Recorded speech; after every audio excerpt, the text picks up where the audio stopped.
Hi guys, it's me, Ruowen Huang. Before I begin, let me first introduce myself. My name is Ruowen Huang. I'm author, spirit coach, and also a psychic.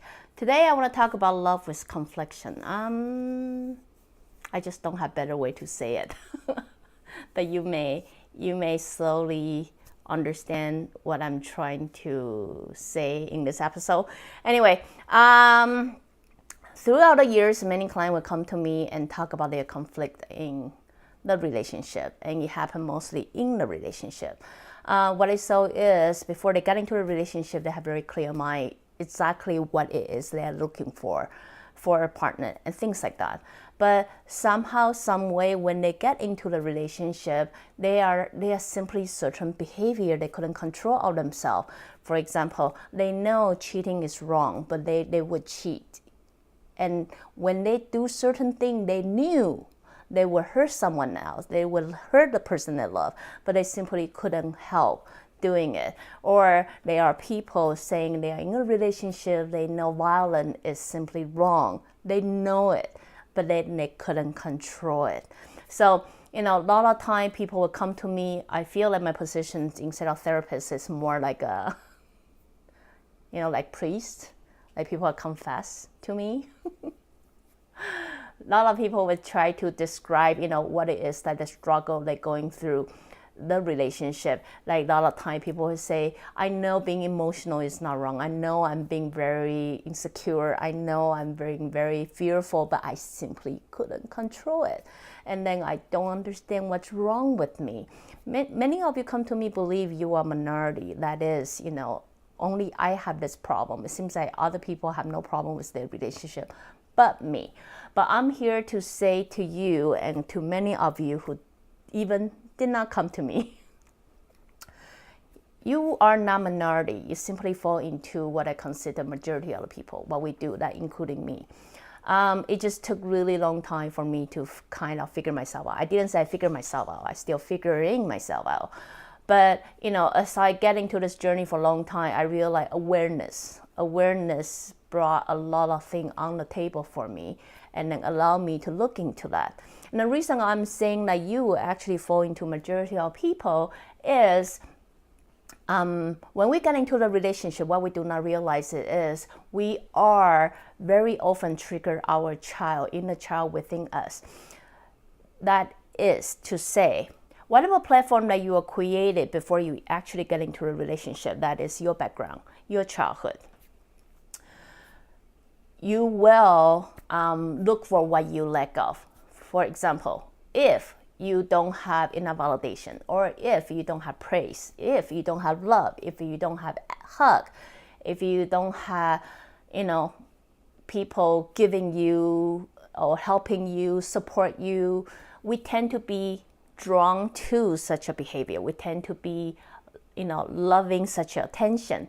In that regard, we couldn't really control ourselves. But meanwhile, remember I say you choose your parent. Your parent don't just give you all the good thing. Your parent give you all the baddie too. Like you will have all the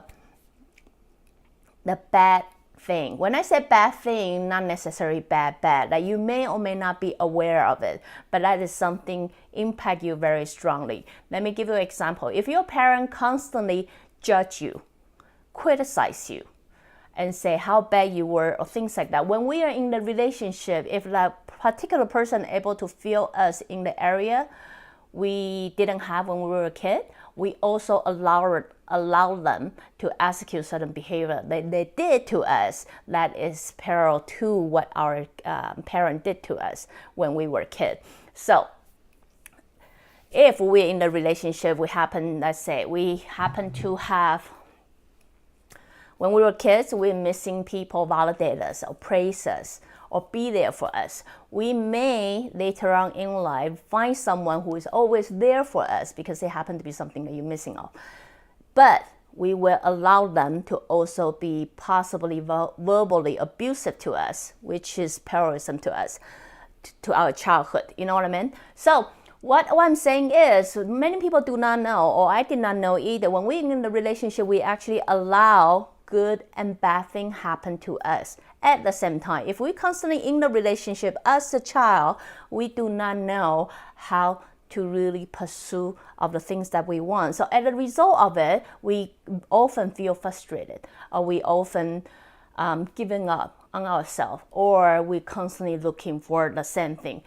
Many times people will come to me, why I always find someone who cheat.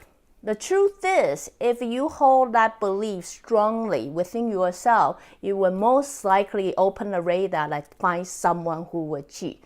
Does that make sense? Instead of believing that it's true, or say, yeah, that just, what can I do? That's just who you are. No, that's not exactly why we're born to be a human, is it? There's something better out of this. In order to get out of this, you have to really first grow up.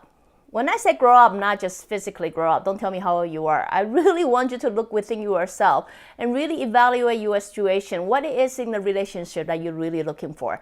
When you are in a love relationship, what it is that you're trying to be satisfied as a child, because obviously you're lacking of something. So you are not really satisfied within yourself. And then you're hoping your other half is able to fulfill that part of you. Then, if you're able to identify the problem, understand you cannot really work anywhere if you're not even aware what the problem is, right? But once you are able to, identify what the problem is, then have a really good conversation with that child and really, really work it. Oh, now I understand the reason I constantly allowing toxic or things into my life, violent or abusive behavior or cheating, is because my dad was that way. And I believe it's okay. I don't like it, but somehow, some way, I was convinced it's okay, right? So then have a good conversation within yourself. Have a conversation with that child within yourself. Then almost have a meeting, sit down and say, you know what? How can we move on from here? You cannot create a new future. I say this in so many episodes before. If you continue to hang on to your past, you can never create a new future. If you want to create a new future, you almost have to know when to call it stop from all the pain. I mean, you can keep all the good things that you want. You can even keep all the experience or all the understanding that you learn from bad experience. You can keep it all that you want. But do not in any circumstances allow those bad experiences to become a big fear that's weighing you down and pulling you back and convince you that no, you cannot make it happen. You don't deserve it. You are not worth it. You can never be loved, or you are crazy. Don't let those voices that control your life for you. I don't care how old you are. I mean, many of you will come to me and say, you know what, I'm 60 years old. I just simply don't believe I can be loved again. For me, that's just, baloney. I don't know. I believe everybody deserves that chance. But that chance is not me giving you. That chance is you giving to yourself. If you decided, from this point, I decide I am loved. I deserve to be loved. I want to be loved. Step one, have a good conversation with your inner child. I'm not joking. Because if you continue allowing your inner child to have a relationship with you, you ain't gonna go anywhere. You are not going to get anywhere. So sit down, have a good conversation with it and say, look, honey, it ain't working, is it? Let's figure a way out. How about let's let you release all those pain body first, and then I'm gonna try to create a new future for you. Really work within your own insecurity. Really work within yourself. All those things that you think you don't deserve, or all those things that you don't think you can have, figure out a way to have it. Figure out a way to recreate it. Instead of having your past memory as your goal, I mentioned that so many times, the best way to move forward is create a new future as a goal and make that goal very solid. So every time you back down, every time you are tired, you are able to look forward and say, no, listen, that's the direction we're going, okay? We're not going that way because that way obviously wasn't fun. We're gonna go that way. We can take a break, but then we're gonna go that way, okay? That's what I'm trying to do, try to share with you. So do understand, for many of you who come to me, including myself, if it was me 20 years ago, what I'm going to say to you is, it's normal you feel It's normal you feel conflict. It's normal you feel frustrating in the relationship. It's normal that you are in the situation you even question if someone ever gonna love you again. Okay?